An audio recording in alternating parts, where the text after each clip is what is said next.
Sono salita oltre i 1000 metri, incredibile, anche in Sicilia c'è il freddo montano, d'altronde sono nel cuore delle Madonie, e devo incontrare Graziana che mi ha promesso che mi farà scoprire come si fa la vera crema di ricotta. Eccoti! Ciao Annalisa! Fa un freddo, meno male che me l'hai detto di Te l'ho portare detto, c'è troppo freddo Mamma qua. mia, andiamo subito Ti accompagno, sì, andiamo. Se questo è il nostro laboratorio. Wow! Sono già al lavoro, vedo? Sì, sì. Salve, buongiorno. Lui è Mario, il socio di mio papà e anche suo cugino. Cosa sta accadendo qua? Tu sei già al lavoro, Mario? Sì, giusto? operativo. State creando la famosa crema di ricotta. Sì. Come si fa? Allora, io metto la ricotta fresca in questa impastatrice. E che ricotta è questa? Allora, è ricotta 100% naturale, infatti viene dai nostri pascoli. È un prodotto naturale perché non usiamo conservanti. Ora abbiamo riempito con la ricotta la nostra macchina impastatrice, la chiudiamo, giusto? Sì, sì. E cosa accade adesso? Ora la mettiamo in modo che facciamo mescolare un po' solo di ricotta e poi aggiungiamo lo zucchero. Ah, bene, andiamo. Beh, questa poi è una passione, devo dire, e vedo che insomma è tutta la famiglia che se ne occupa. Da quanti anni? Sì, da oltre 50 anni.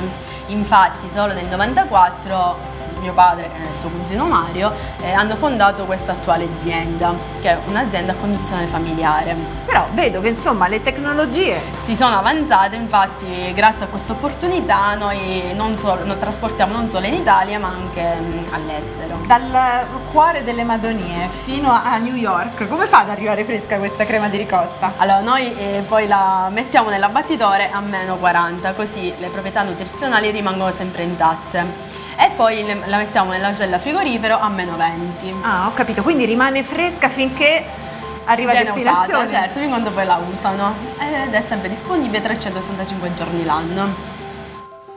Ah, ha finito. Ah sì, ha finito. Infatti ora Mario la prende e la mette nel pasto a ricotta. Allora adesso praticamente l'impasto è pronto? Sì, è pronto. E cosa fa questa macchina? La schiaccia? Cioè- Ora viene raffinata e diventa una crema a tutti gli effetti. Ah, quindi poi abbiamo la crema di Sì, ricotta? sì, già pronta all'uso. Allora posso dare io il via, ti prego? Vai?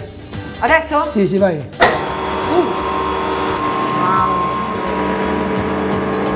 Spegni Annalisa. Che meraviglia! Eccolo là, secchiello pieno, secchiello in plastica?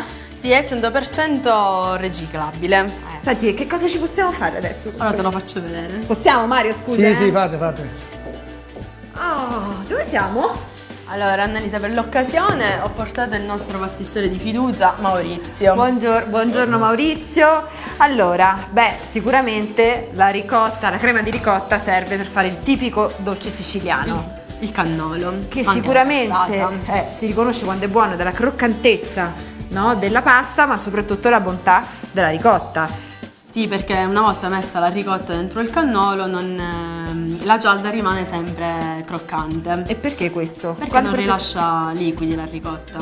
La crema. La crema di ricotta non lascia liquidi. Dai, vediamo un po' di farlo insieme, vediamo un po' se siamo in grado. Possiamo provare? Provate, certo. Vuoi provare anche tu, Graziana? Tu lo saprai sì. fare. Ah, no? ci È una proviamo. tradizione. Facciamolo insieme, Lo va? facciamo insieme.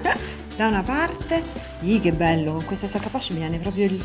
No, vabbè. Ora la farciamo. Bellissima. Allora, tu farcisci quella Ok. e io ne faccio una più grande. Come lo vuoi fatto? Allora, poi che ci ok. vogliamo mettere? Ci mettiamo questo. I pistacchi. Mettiamoci la granella di pistacchi, che a me piace molto. Grazie. Un postino. Yeah. Vabbè, io abbondo perché mi piace. L'ho notato? E prima di gustarmela, adesso diamo la linea ad Anna e Davide che stanno preparando una ricetta a base di crema di ricotta, la vostra crema di ricotta.